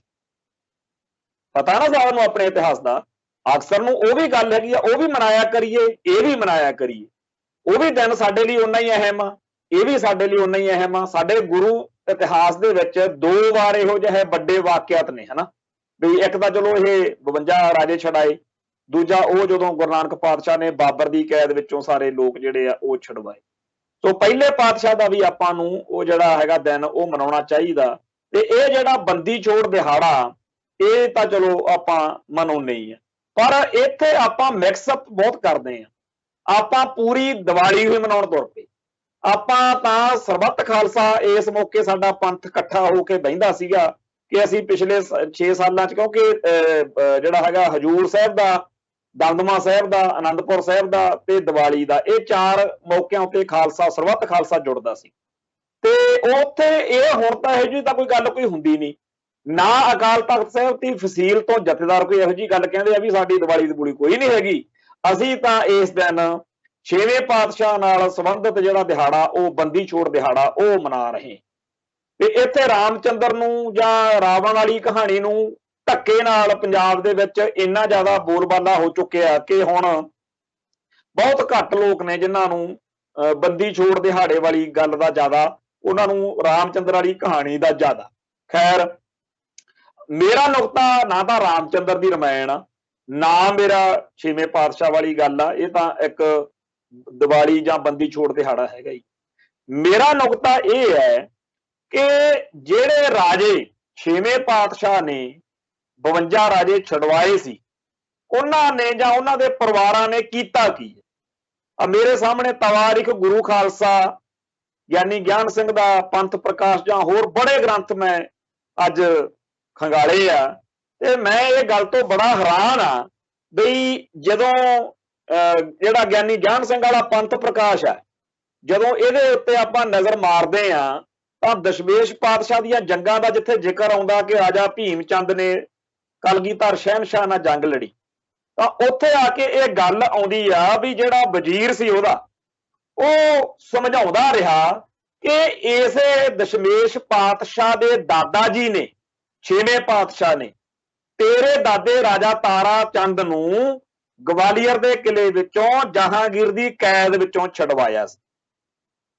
ਹੁਣ ਰਾਜਾ ਭੀਮ ਚੰਦ ਉਸ ਤਾਰਾ ਚੰਦ ਰਾਜੇ ਦਾ ਪੋਤਾ ਵਾ, ਜਿਹਨੂੰ 6ਵੇਂ ਪਾਤਸ਼ਾਹ ਨੇ ਗਵਾਲੀਅਰ ਦੇ ਕਿਲੇ ਚੋਂ ਛਡਵਾਇਆ ਸੀ, ਤੇ ਉਹ ਗੁਰੂ ਘਰ ਦੇ ਨਾਲ ਰੱਜ ਕੇ ਵੈਰ ਕਮਾਉਂਦਾ, ਤੇ ਉਹਦੇ ਨਾਲ ਹੋਰ ਜਿਹੜੇ ਰਾਜੇ ਆ, ਰਾਜਾ ਭੀਮ ਚੰਦ ਦੇ ਨਾਲ ਫਤਿਹ ਸ਼ਾਹ, ਗੋਪਾਲ ਚੰਦ ਗਲੇਰੀਆ, ਕਿਰਪਾਲ ਚੰਦ ਕਾਂਗੜੇ ਵਾਲਾ, ਵੀਰ ਸੈਨ ਮੰਡੀ ਵਾਲਾ, ਕੇਸਰੀ ਚੰਦ ਜਸਵਾਲੀਆ, ਦਿਆਲ ਚੰਦ ਕਾਠਗੜੀਆ, ਹਰੀ ਚੰਦ ਹੰਡੂਰੀਆ, ਕਰਮਚੰਦ ਭੰਬੂਰੀਆ, ਉਮੈਦ ਸਿੰਘ ਜਸਵੰਦਾ, ਆਨੰਦ ਚੰਦ ਪਿਰਥੀਪੁਰੀਆ, ਝਗੜ ਚੰਦ ਮਨਸਵਾਲਾ, ਭਾਊ ਸਿੰਘ ਸੀਬੇ ਵਾਲਾ, ਧਰਮਪਾਲ ਕੁਟਲੈੜ ਦਾ, ਦਇਆ ਸਿੰਘ ਨੂਰਪੁਰੀਆ, ਭਾਗ ਸਿੰਘ ਤਰਲੋਕਪੁਰੀਆ, ਟੇਕ ਸਿੰਘ ਕਸਤਵਾਰੀਆ ਤੇ ਕਿਸ਼ਤਵਾੜੀਆ ਹੋਣਾ, ਸੁਦਰ ਸੈਣ ਮੰਡੀ ਵਾਲਾ, ਗੁਰਭਜ ਇੰਦੌਰੀਆ, ਜੈ ਚੰਦ ਦੇਜੇ ਵਾਲਾ, ਠੋਡੀ ਸਿੰਘ ਸੰਘਰੀ ਵਾਲਾ, ਸੰਸਾਰ ਚੰਦ ਨੰਦੌੜੀਆਂ, ਹਰੀ ਚੰਦ ਕੋਟੀ ਵਾਲਾ, ਲੱਛੂ ਚੰਦ ਕਸੌਲੀ ਵਾਲਾ, ਭੂਤ ਸਿੰਘ ਵਿਯੋਗ। ਇਹ ਜਿਹੜੇ ਰਾਜੇ ਸੀ, ਇਹ ਸਾਰੇ ਦੇ ਸਾਰੇ ਉਹੀ ਹਿੰਦੂ ਪਹਾੜੀ ਰਾਜੇ ਸੀ ਜਿਨ੍ਹਾਂ ਦਾ, ਜਿਹੜੇ 22 ਧਾਰ ਦੇ ਰਾਜੇ ਆ, ਇਹਨਾਂ ਦੇ ਧਰਮ ਨੂੰ ਬਚਾਉਣ ਲਈ, ਤਿਲਕ ਜਨੇਊ ਨੂੰ ਬਚਾਉਣ ਲਈ 9ਵੇਂ ਪਾਤਸ਼ਾਹ ਦੀ ਸ਼ਹਾਦਤ ਹੋਈ। ਤੇ ਇਹਨਾਂ ਦਾ ਲੀਡਰ ਆ ਜਿਹੜਾ, ਉਹ ਭੀਮ ਚੰਦ ਉਹ ਆ ਜਿਹਦੇ ਦਾਦੇ ਨੂੰ 6ਵੇਂ ਪਾਤਸ਼ਾਹ ਨੇ ਜਿਹੜੀ ਆ ਗਵਾਲੀਅਰ ਦੇ ਕਿਲੇ ਚੋਂ ਮੁਕਤੀ ਦਿਵਾਈ ਹੈ। ਕੱਲਾ ਭੀਮ ਚੰਦ ਨਹੀਂ, ਹੋਰ ਵੀ ਇਹ ਜਿਹੜੀ ਲਿਸਟ, ਜਿਹੜੀ ਲੜਾਕੇ ਲੜਨ ਆਏ ਆ ਦਸ਼ਮੇਸ਼ ਪਾਤਸ਼ਾਹ ਦੇ ਖਿਲਾਫ ਜੰਗ, ਇਹ ਉਹਨਾਂ ਦੀ ਲਿਸਟ ਆ ਜਿਹੜੀ ਆਪਾਂ ਪੜ੍ਹੀ ਹੈ, ਔਰ ਇਹ ਗਿਆਨੀ ਗਿਆਨ ਸਿੰਘ ਦੇ ਪੰਥ ਪ੍ਰਕਾਸ਼ ਚ ਹੈ। ਹੁਣ ਇਸ ਲਿਸਟ ਦੇ ਵਿੱਚ ਜਿੰਨੇ ਇਹ ਲੋਕ ਨੇ, ਇਹ ਸਾਰੇ ਉਹ ਨੇ ਜਿਨ੍ਹਾਂ ਦੇ ਦਾਦੇ ਪੜਦਾਦਿਆਂ ਨੂੰ, ਜਿਨ੍ਹਾਂ ਨੂੰ ਸ਼ਰਮ ਹੋਣੀ ਚਾਹੀਦੀ ਸੀ ਕਿ ਦਸ਼ਮੇਸ਼ ਪਾਤਸ਼ਾਹ ਦੇ ਦਾਦਾ ਜੀ ਆ ਗੁਰੂ ਹਰਗੋਬਿੰਦ ਜੀ, ਜਿਨ੍ਹਾਂ ਨੇ ਸਾਡੇ ਦਾਦਿਆਂ ਪੜਦਾਦਿਆਂ ਨੂੰ ਛਡਵਾਇਆ। ਜਿਹੜਾ ਅਹਿਸਾਨ ਹੁੰਦਾ ਨਾ, ਅਹਿਸਾਨ, ਉਹ ਮੰਨਣ ਵਾਲੇ ਤੇ ਅਕਿਰਤਕਣ, ਉਹ ਸਾਡੇ ਸਾਹਮਣੇ ਕਿਸ ਤਰੀਕੇ ਨਾਲ ਪਰਖੇ ਜਾਂਦੇ। ਜਿਹੜੇ ਲੋਕ ਇੰਨੀ ਅਕਿਰਤ ਘਣਤਾ ਦਿਖਾ ਰਹੇ ਨੇ, ਉਹ ਲੋਕਾਂ ਦੀ ਗੱਲ ਕਦੇ ਆਪਾਂ ਦੀਵਾਲੀ ਵਾਲੇ ਦਿਨਾਂ 'ਚ ਕਿਸੇ ਰਾਗੀ ਢਾਡੀ ਕਥਾਕਾਰ ਪ੍ਰਚਾਰਕ ਤੋਂ ਤਾਂ ਸੁਣੀ ਨਹੀਂ। ਕੀ ਅਕਾਲ ਤਖਤ ਸਾਹਿਬ ਤੋਂ ਜਥੇਦਾਰ ਤੋਂ ਨਹੀਂ ਇਹ ਹੋ ਸਕਦਾ ਕਿ ਉਹ ਸਟੇਜ ਤੋਂ ਜਦੋਂ ਖੜਦੇ ਉੱਥੋਂ ਉਹ ਗੱਜ ਵੱਜ ਕੇ ਕਹਿਣ ਕਿ ਭਾਈ ਇੱਕ ਗੱਲ ਤਾਂ ਇਹ ਆ ਕਿ 6ਵੇਂ ਪਾਤਸ਼ਾਹ ਨੇ ਗਵਾਲੀਅਰ ਦੇ ਕਿਲੇ ਵਿੱਚੋਂ 52 ਰਾਜੇ ਛਡਵਾਏ। ਦੂਜੀ ਗੱਲ ਇਹ ਆ ਕਿ ਉਹਨਾਂ ਰਾਜਿਆਂ ਦੇ ਪੁੱਤ ਪੜੋਤਿਆਂ ਨੇ ਫਿਰ ਕੋਈ ਕਸਰ ਨਹੀਂ ਛੱਡੀ ਸਿੱਖੀ ਅਤੇ ਸਿੱਖਾਂ ਦਾ ਖੋਰਾ ਖੋਜ ਮਿਟਾਉਣ ਲਈ। ਉਹਨਾਂ ਰਾਜਿਆਂ ਨੇ ਤੇ ਉਹਨਾਂ ਦੇ ਹੋਰ ਲੋਕਾਂ ਨੇ ਉਹਨਾਂ ਨੂੰ ਹਾਲਾਂਕਿ ਬਾਰ-ਬਾਰ ਤਾਨੇ ਮਿਹਣੇ ਮਾਰਦੇ ਰਹੇ ਲੋਕ ਵੀ ਭਾਈ ਤੁਸੀਂ ਸ਼ਰਮ ਕਰੋ, ਤੁਹਾਡੇ ਉੱਤੇ ਅਹਿਸਾਨ ਨੇ ਗੁਰੂ ਘਰ ਦੇ, ਪਰ ਉਹਨਾਂ ਨੇ ਕਿਸੇ ਦੀ ਕੋਈ ਸੁਣਵਾਈ ਨਹੀਂ ਕੀਤੀ। ਦਸ਼ਮੇਸ਼ ਪਾਤਸ਼ਾਹ ਦੇ ਖਿਲਾਫ ਵੀ ਜੰਗਾਂ ਲੜੀਆਂ, ਔਰ ਉਸ ਤੋਂ ਬਾਅਦ ਚ ਬਾਬਾ ਬੰਦਾ ਸਿੰਘ ਬਹਾਦਰ ਦੇ ਖਿਲਾਫ ਜਦੋਂ ਬਾਦਸ਼ਾਹ ਫਰਖਸ਼ੀਰ ਨੇ ਵਹਿਸ਼ੀ ਮੁਹਿੰਮ ਜਿਹੜੀ ਸ਼ੁਰੂ ਕੀਤੀ ਹੈ ਕਿ ਜਿੱਥੇ ਸਿੱਖ ਮਿਲਦਾ ਮਾਰ ਦਿਓ, ਉਹਦੇ ਵਿੱਚ ਜਿਹੜੇ ਹਿੰਦੂ ਰਾਜੇ ਚਤਰਸਾਲ, ਬਦਨ ਸਿੰਘ, ਉਦਿਤ ਸਿੰਘ ਬੰਦੇਲਾ, ਚੂੜਾਮਣੀ ਜਾਟ ਭਰਤਪੁਰੀਆ, ਗੋਪਾਲ ਸਿੰਘ ਭਦੌੜੀਆ, ਬਚਨ ਸਿੰਘ ਕਸ਼ਵਾਹਾ, ਰਾਜਾ ਅਜੀਤ ਸਿੰਘ ਜੋਧਪੁਰੀਆ, ਰਾਜਾ ਜੈ ਸਿੰਘ ਜੈਪੁਰੀਆ, ਜੰਮੂ ਦਾ ਰਾਜਾ ਕਿਰਪਾਲ ਦੇਵ, ਦਾਹਿਰ ਦੇਵ, ਚੰਦੇੜੀ ਦੇ ਜ਼ਿਮੀਂਦਾਰ ਦੁਰਜਨ ਸਿੰਘ ਤੇ ਉਹਨਾਂ ਦੇ ਭਤੀਜੇ ਜੈ ਸਿੰਘ, ਸ਼ਿਵਾਲਕ ਦੇ ਪਹਾੜੀ ਰਾਜੇ, ਕਾਂਗੜਾ ਦੇ ਕਟੋਚ ਹਾਕਮ ਤੇ ਜਸਰੋਟਾ ਦੇ ਰਾਜਾ ਧਰੁਵਦੇਵ, ਜਮਵਾਲ ਦੇ ਪੁੱਤਰ ਹਰਦੇਵ, ਹਮੀਰ ਚੰਦ ਕੰਬੋਜ, ਰਾਮ ਸਿੰਘ ਜਮਵਾਲ, ਦਵੇ ਚੰਦ ਦੇਨੂਵਾਲ ਤੇ ਨੂਰਪੁਰ ਤੇ ਦਇਆ ਧੰਮਾ ਆਦਿ, ਇਹ ਜਿਹੜੇ ਸਾਰੇ ਜਿਹੜੇ ਹੈਗੇ ਆ ਰਾਜੇ, ਇਹ ਹਿੰਦੂ ਸੀ। ਇਹਨਾਂ ਸਾਰਿਆਂ ਨੇ ਫਰਖਸ਼ੀਰ ਦੇ ਨਾਲ ਮਿਲ ਕੇ ਸਿੱਖੀ ਦਾ ਖੋਰਾ ਖੋਜ ਮਿਟਾਉਣ ਲਈ ਫਰਖਸ਼ੀਰ ਦੀ ਜਿਹੜੀ ਮੁਹਿੰਮ ਸੀ ਉਹਦੇ ਚ ਹਿੱਸਾ ਪਾਇਆ। ਤੇ ਇਹ ਲੋਕ ਜਿਹੜੇ ਆ, ਇਹਨਾਂ ਦੇ ਉੱਤੇ ਸਿੱਧੇ ਅਹਿਸਾਨ, ਸਿੱਧੇ ਵੀ ਸੀ ਪ੍ਰਵਾਕ ਤੌਰ ਤੇ ਕਿ ਤੁਹਾਡੇ ਦਾਦੇ ਪੜਦਾਦੇ ਗੁਰੂ ਸਾਹਿਬ ਨੇ ਗਵਾਲੀਅਰ ਦੇ ਕਿਲੇ ਚੋਂ ਛਡਾਏ, ਤੇ ਵੈਸੇ ਵੀ ਹੋਣਾ ਚਾਹੀਦਾ ਜੇਕਰ शेर मुहम्मद खान मलेरकोटले वाले दे बोले हुए बचन बेशक अग्यों पिछों वो खालसे नाल जंगां च लड़दा भिड़दा ही रहा हो, पर सानू चेते आ कि उन्हें हा दा नारा मारिया। ते इधर तां गुरु नानक पातशाह दे वेड़े तो लैके जदों बाबर दी कैद विच सीगे उदों तो लैके अज तिकर खालसे दे जिहड़े एहसान ने ਉਹ ਇਸ ਭਾਰਤ ਦੀ ਧਰਤੀ ਉੱਤੇ ਆ, ਉਹਨਾਂ ਦਾ ਕੀ ਮੁੱਲ ਪਾਇਆ ਜਾ ਰਿਹਾ। ਉਲਟਾ ਖਾਲਸੇ ਨੂੰ, ਸਿੱਖੀ ਨੂੰ, ਪੰਜਾਬੀ ਬੋਲੀ ਨੂੰ ਤੇ ਸਿੱਖਾਂ ਨਾਲ ਸੰਬੰਧਿਤ ਹਰ ਚੀਜ਼ ਨੂੰ ਅਗਲੇ ਅੰਤਾਂ ਦੀ ਨਫ਼ਰਤ ਕਰਦੇ ਆ ਤੇ ਇਥੋਂ ਖੁਰਾ ਖੋਜ ਮਟਾਉਣ ਲਈ ਲੱਗੇ ਹੋਏ ਨੇ। ਕਦੇ ਕੋਈ ਗਲਜਾਰੀ ਲਾਲ ਨੰਦਾ, ਕਦੇ ਕੋਈ ਲਾਲਾ ਜਗਤ ਨਰੈਣ, ਕਦੇ ਕੋਈ ਚੌਧਰੀ ਚਰਨ ਸਿੰਘ ਤੇ ਕਦੇ ਭਜਨ ਲਾਲ, ਕਦੇ ਇੰਦਰਾ, ਕਦੇ ਰਜੀਵ ਤੇ ਕਦੇ ਕਿਸੇ ਹੋਰ ਦੇ ਰੂਪ ਦੇ ਵਿੱਚ। ਤੇ ਇਹ ਤਾਂ ਜਿਹੜੇ ਹੈਗੇ ਆ ਸੋ ਹੈਗੇ ਆ, ਤੇ ਨਾਲ ਜਿਹੜਾ ਲਕੀਰ ਤੋਂ ਦੂਜੇ ਪਾਸੇ ਖੜੇ ਹੋਏ ਸਿੱਖ ਪਰਿਵਾਰਾਂ 'ਚ ਜੰਮੇ ਹੋਏ ਉਹ ਲੋਕ ਜਿਹੜੇ ਸਿੱਖੀ ਅਤੇ ਸਿੱਖਾਂ ਨਾਲ ਦੁਸ਼ਮਣੀ ਕਮਾ ਰਹੇ ਆ। ਤੋਂ ਇਸ ਮਾਹੌਲ ਦੇ ਵਿੱਚ ਆਪਾਂ ਇਹ ਗੱਲ ਅੱਜ ਚਰਚਾ 'ਚ ਹੋਣੀ ਚਾਹੀਦੀ ਆ, ਸਾਰੇ ਘਰਾਂ 'ਚ ਹੋਣੀ ਚਾਹੀਦੀ ਆ ਚਰਚਾ, ਔਰ ਇਹ ਆਪਦੇ ਆਪ ਨੂੰ ਸਵਾਲ ਪੁੱਛਣ ਦੀ ਲੋੜ ਆ ਕਿ ਜਿਸ ਤਰੀਕੇ ਨਾਲ ਹਿੰਦੂ ਪਿਛਲੇ 5 ਸਦੀਆਂ ਤੋਂ ਵਿਹਾਰ ਕਰ ਰਿਹਾ, ਅੱਜ ਵੈਰੀਆਂ ਕੱਢ ਵਿਖਾਲਿਆ 5 ਸਦੀਆਂ ਦਾ ਵੈਰ, ਉਹ ਤਾਂ ਹਮੇਸ਼ਾ ਨਫ਼ਰਤ ਨਾਲ, ਦੁਸ਼ਮਣੀ ਨਾਲ ਚੱਲਦਾ, ਉਹ ਤਾਂ ਹਮੇਸ਼ਾ ਵੈਰ ਭਾਵਨਾ ਨਾਲ ਚੱਲਦਾ। ਤੇ ਆਪਾਂ ਬੇਸ਼ੱਕ ਕਹੀਏ ਕਿ ਜੀ ਨੈਤਿਕ ਪੱਖੋਂ, ਨੇਕੀ ਪੱਖੋਂ ਅਸੀਂ ਆਪਦਾ ਧਰਮ ਨਿਭਾ ਰਹੇ ਹਾਂ, ਪਰ ਉਹਨਾਂ ਨੂੰ ਧਰਮ ਨਾਲ, ਨੇਕੀ ਨਾਲ, ਨੈਤਿਕਤਾ ਨਾਲ ਕੋਈ ਮਤਲਬ ਨਹੀਂ। ਉਹਨਾਂ ਦੀਆਂ ਤੁਸੀਂ ਗਜਨੀ ਚੋਂ ਛਡਾ ਲਿਆਓ, ਉਹਨਾਂ ਦੀਆਂ ਜਿਵੇਂ ਆਪਾਂ ਇਤਿਹਾਸ ਪੜ੍ਹਦੇ ਆ ਕਿ ਬਾਬਾ ਜੱਸਾ ਸਿੰਘ ਆਹਲੂਵਾਲੀਆ, ਸਰਦਾਰ ਜੱਸਾ ਸਿੰਘ ਆਹਲੂਵਾਲੀਆ ਦੀ ਕਮਾਂਡ ਹੇਠ ਸਿੱਖਾਂ ਨੇ ਛੁਡਵਾਈਆਂ। ਨਾਦਰ ਸ਼ਾਹ ਵੇਲੇ, ਅਬਦਾਲੀ ਵੇਲੇ ਕੀ ਨਹੀਂ ਕੀਤਾ ਗੁਰੂ ਦੇ ਖਾਲਸੇ। ਪਰ ਇਹ ਅਕਿਰਤ ਘਣਤਾ ਦੀ ਹੱਦ ਆ ਕਿ ਅਗਲੇ ਤੁਹਾਨੂੰ ਇੰਨੀ ਨਫ਼ਰਤ ਕਰਦੇ ਆ ਕਿ ਅਨਿਲ ਅਰੋੜਾ ਸ਼ਰੇਆਮ ਕਹਿੰਦਾ ਹੈ, ਔਰ ਜੋ ਉਹ ਕਹਿੰਦਾ ਉਹ ਅਸੀਂ ਬੋਲ ਹੀ ਨਹੀਂ ਸਕਦੇ ਉਸ ਸ਼ਬਦ। ਔਰ ਇਹ ਹਿੰਦੂ ਦੀ ਨਫ਼ਰਤ ਦਾ ਸਿਖਰ ਹੈ। ਔਰ ਜੇ ਉਹ ਨਫ਼ਰਤ ਤੁਸੀਂ ਅੱਜ ਦੇ ਮੀਡੀਆ 'ਚ ਦੇਖੋ, ਅੱਜ ਲਾਲਾ ਜਗਤ ਨਰੈਣ ਦੇ ਵਾਰਸ ਬਣ ਕੇ ਮੀਡੀਆ ਦੇ ਰਾਹੀਂ ਸਿੱਖੀ ਅਤੇ ਸਿੱਖਾਂ ਨੂੰ ਹਰ ਪਾਸਿਓਂ ਅੱਜ ਇਸ ਤਰੀਕੇ ਨਾਲ ਖਬਰਾਂ ਪਲਾਂਟ ਕੀਤੀਆਂ ਜਾਂਦੀਆਂ ਕਿ ਖਬਰ ਦਾ ਹੈਡਿੰਗ ਪੜ੍ਹ ਕੇ ਲੋਕ ਸਿੱਖਾਂ ਨੂੰ ਦੋਸ਼ੀ ਮੰਨ ਲੈਣ। ਅੱਜ ਡੇਲੀ ਪੋਸਟ ਪੰਜਾਬੀ ਵਾਲਿਆਂ ਨੇ ਇੱਕ ਇਸ ਤਰ੍ਹਾਂ ਦੀ ਖਬਰ ਪਾਈ ਹੈ, ਔਰ ਵੈਸੇ ਸਾਰੇ ਹੀ ਪਾਉਂਦੇ ਆ, ਮੈਂ ਉਹਦੀ ਗੱਲ ਤਾਂ ਕਰ ਰਿਹਾ ਕਿਉਂਕਿ ਉਹ ਜ਼ਿਆਦਾ ਕਿਸੇ ਗੁਰਦੁਆਰਾ ਸਾਹਿਬ ਦੇ ਵਿੱਚ ਕੋਈ ਬੰਦਾ ਰੋਡਾ ਹੈਗਾ ਘੋਣ ਮੋਨ ਤੇ ਉਹ ਨੰਗੇ ਸਰ ਜਾ ਵੜਿਆ, ਗ੍ਰੰਥੀ ਸਿੰਘ ਨੇ ਉਹਨੂੰ ਰੋਕਿਆ, ਤਕਰਾਰ ਹੋ ਗਈ ਤੇ ਉਹ ਮਸਲਾ ਵੱਧ ਗਿਆ।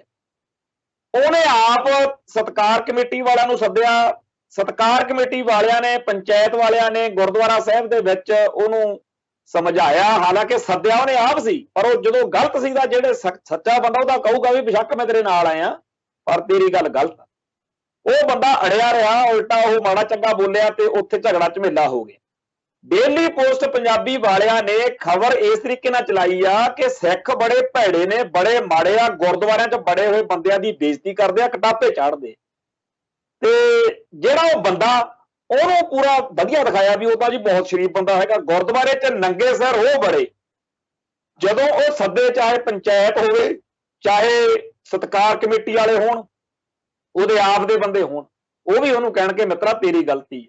ਤੇ ਡੇਲੀ ਪੋਸਟ ਪੰਜਾਬੀ ਵਾਲੇ ਖਬਰ ਇਸ ਤਰੀਕੇ ਨਾਲ ਬਣਾਉਣਗੇ, ਦੇਖਣ ਪੂਰੀ ਵੀਡੀਓ ਤਾਂ ਕੋਈ ਦੇਖਦਾ ਨਹੀਂ। ਜਦੋਂ ਤੱਕ ਬੰਦੇ ਦਾ ਮਨ ਤਾਂ ਪਹਿਲਾਂ ਹੀ ਬਣ ਜਾਂਦਾ, ਪਹਿਲੇ 2-3 ਸਕਿੰਟਾਂ ਦੇ ਵਿੱਚ ਉਹਦਾ ਮਨ ਬਣਾ ਦਿੰਦੇ ਆ। ਬੰਦਾ ਜਦੋਂ ਪੁੱਠੇ ਸਿੱਧੇ ਕਮੈਂਟ ਕਰਕੇ ਉਹ ਪੂਰੀ ਤਾਂ ਦੇਖਦਾ ਹੀ ਨਹੀਂ। ਜਦੋਂ ਬੰਦਾ ਮਗਰਲਾ ਹਿੱਸਾ ਦੇਖਦਾ ਫਿਰ ਕੋਈ ਬਿਰਲਾ ਹੀ ਹੁੰਦਾ ਉਹ ਜਿਹੜਾ ਦੇਖ ਕੇ ਕਵੇ ਓਹੋ ਵਾਕਈ ਯਾਰ ਇਹ ਬੰਦੇ ਦੀ ਗਲਤੀ ਹੈ।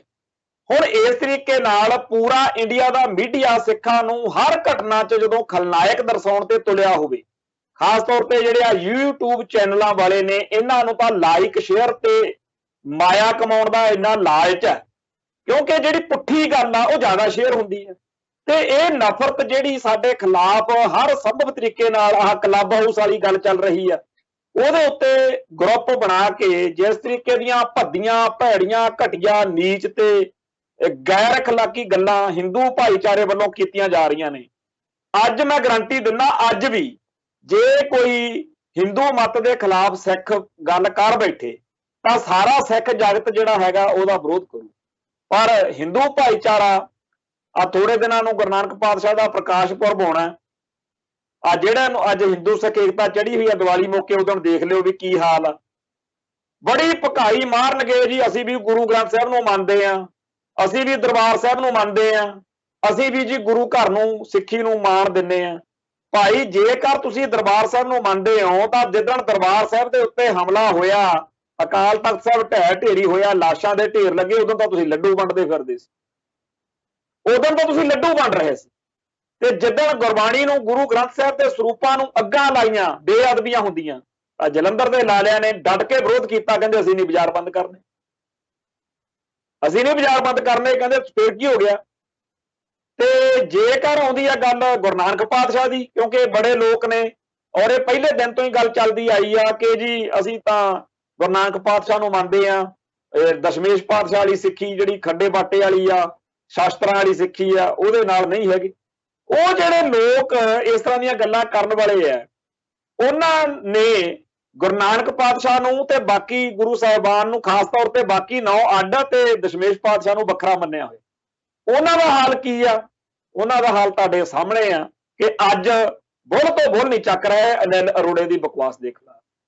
ਸੋ ਜਿਹੜਾ ਪੰਜਾਬ ਦੀ ਬੋਲੀ ਨੂੰ, ਸਿੱਖ ਧਰਮ ਨੂੰ, ਪੰਜਾਬ ਨੂੰ, ਪੰਜਾਬ ਦੇ ਲੋਕਾਂ ਨੂੰ ਉਜਾੜਨ ਦੀ ਦਿੱਲੀ ਦੀ ਨੀਤੀ ਦੇ ਨਾਲ ਸਹਿਮਤ ਹੋ ਕੇ ਚੱਲ ਰਿਹਾ, ਉਹ ਚਾਹੇ ਸਿੱਖਾਂ ਦੇ ਘਰੇ ਜੰਮਿਆ, ਚਾਹੇ ਉਹ ਹਿੰਦੂ ਦੇ ਘਰੇ ਜੰਮਿਆ, ਉਹ ਸਾਰੇ ਦੇ ਸਾਰੇ ਲੋਕ ਜਿਹੜੇ ਆ ਉਹ ਸਾਨੂੰ ਮੱਤਾਂ ਦਿੰਦੇ ਆ ਕਿ ਕਾਨੂੰਨ ਬੜਾ ਜੀ ਸਖਤ ਆ, ਸੰਵਿਧਾਨ ਬੜਾ ਸਖਤ ਆ।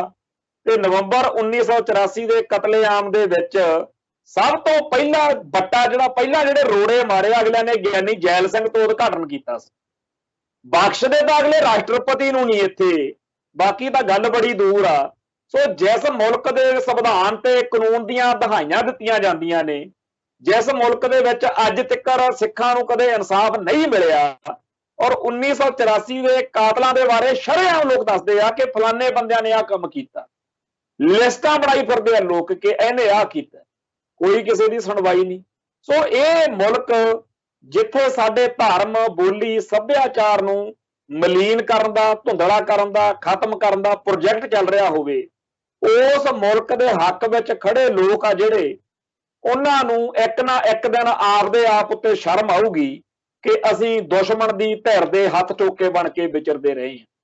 ਲਕੀਰ ਜਿਹੜੀ ਆ ਉਹ ਖਿੱਚੀ ਜਾ ਚੁੱਕੀ ਆ। ਉਹ 1984 ਨੇ ਨਹੀਂ ਖਿੱਚੀ, ਉਹ ਗੁਰੂ ਨਾਨਕ ਪਾਤਸ਼ਾਹ ਵੇਲੇ ਤੋਂ ਖਿੱਚੀ ਜਾ ਚੁੱਕੀ ਆ। ਜਾਂ ਸੱਚ ਨਾਲ ਖੜ ਹੋਊ ਜਾਂ ਝੂਠ ਨਾਲ। ਸਿੱਖੀ ਅਤੇ ਸਿੱਖਾਂ ਨਾਲ ਖੜਨ ਦਾ ਮਤਲਬ ਕੱਲਾ ਇਹ ਨਹੀਂ ਕਿ ਗੁਰਦੁਆਰੇ ਗਏ, ਬਾਣੀ ਕੰਠ ਕਰ ਲਈ, ਪਾਠ ਵੱਧ ਕਰ ਲਿਆ, ਨਾ ਜੀ। ਸਿੱਖੀ ਅਤੇ ਸਿੱਖਾਂ ਨਾਲ ਖੜਨ ਦਾ ਮਤਲਬ ਆ ਸਿੱਖੀ ਅਤੇ ਸਿੱਖਾਂ ਦੇ ਦੁਸ਼ਮਣਾਂ ਦੀ ਪਛਾਣ ਕਰਨੀ ਤੇ ਉਹਨਾਂ ਦੇ ਖਿਲਾਫ ਡਟਣਾ, ਲਿਖਣਾ, ਬੋਲਣਾ। ਜਿਹੜਾ ਆਪਦੇ ਆਪ ਨੂੰ ਜਿਹੜਾ ਪਰਬਤਾਂ 'ਚ ਛਿਪੇ ਬੈਠੇ ਸਿੱਧਾਂ ਵਾਂਗੂ ਦਰਸਾਉਣਾ ਕਿ ਅਸੀਂ ਤਾਂ ਕਿਸੇ ਚੰਗੀ ਮਾੜੀ ਕਰਦੇ ਨਹੀਂ, ਭਾਈ ਉਹ ਨਾ ਗੁਰੂ ਨਾਨਕ ਦੇ ਘਰ 'ਚ ਪ੍ਰਵਾਨ ਹੋ, ਨਾ ਇਸ ਧਰਤੀ ਉੱਤੇ ਤੁਹਾਡਾ ਕੋਈ ਜਸ ਹੋ ਸਕਦਾ। ਸੋ ਚੰਗੇ ਰਹੋ, ਮਾੜੇ ਰਹੋ, ਪਰ ਆਪਦੇ ਧਰਮ ਪ੍ਰਤੀ ਪ੍ਰਤੀਬੱਧਤਾ ਦਿਖਾਉਣੀ ਬੇਹੱਦ ਜ਼ਰੂਰੀ ਆ। ਇੰਨੀਆਂ ਬੇਨਤੀਆਂ ਪ੍ਰਵਾਨ ਕਰਿਓ। ਬੋਲਦਿਆਂ ਕੋਲੋਂ ਕੋਈ ਸ਼ਬਦ ਉੱਚਾ ਨੀਵਾਂ ਬੋਲਿਆ ਗਿਆ ਹੋਵੇ, ਸੰਗਤ ਬਖਸ਼ਣਯੋਗ ਹੈ। ਫਤਿਹ ਅਰਜ ਕਰਦੇ ਹਾਂ ਜੀ। ਨਾਨਕ ਨਾਮ ਚੜ੍ਹਦੀ ਕਲਾ, ਤੇਰੇ ਭਾਣੇ ਸਰਬੱਤ ਦਾ ਭਲਾ। ਵਾਹਿਗੁਰੂ ਜੀ ਕਾ ਖਾਲਸਾ, ਵਾਹਿਗੁਰੂ ਜੀ ਕੀ ਫਤਿਹ।